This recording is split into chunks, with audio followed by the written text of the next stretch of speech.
Umakyat na sa 13 ang nasawi sa buong bansa dahil sa epekto ng habagat. Base sa huling ulat ng NDRRMC, 7 ang patay sa probinsya ng Benguet dahil sa landslide. May tig-3 ring nasawi sa Rizal at Batangas. Bukod sa mga nasawi, may 14 na sugatan na karamihan pa rin ay mula sa Benguet. 9 naman ang nawawala. Ayon sa DPWH, marami pa ring lugar sa Luzon ang nalubog sa baha. Bukod sa matinding buhos ng ulan, itinuturong dahilan din ito ang anomalya sa flood control projects, pati na ang tambak ng basura. Sa pagtataya naman ng MMDA, mas maayos daw ang kondisyon ngayon sa Metro Manila kumpara ng mga nagdaang tag-ulan. Sa kabila nito, tiniyak ng dalawang ahensya na magpapatuloy ang mga hakbang para solusyonan ang baha.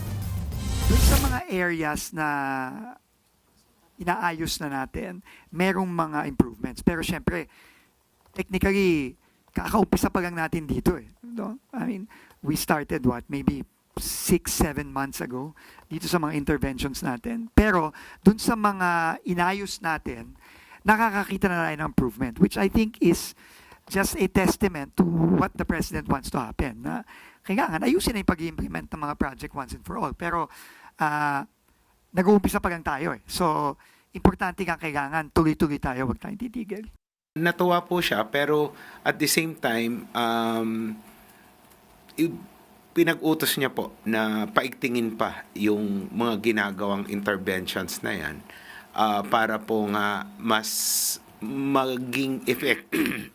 Dahil po sa dami po ng waterways dito, hindi pa po siguro kami nakakakalahati.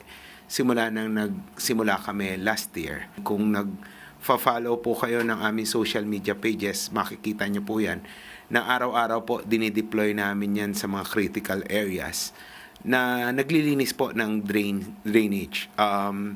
Maglaking tulong po ito dahil na preemptively nalinis po namin yung mga drainage na lagi pong nababarahan.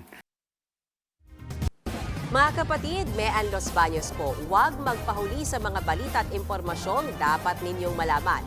Para sa mas malawak na balitaan at diskusyon, mag-follow at mag-subscribe na sa social media pages ng News 5.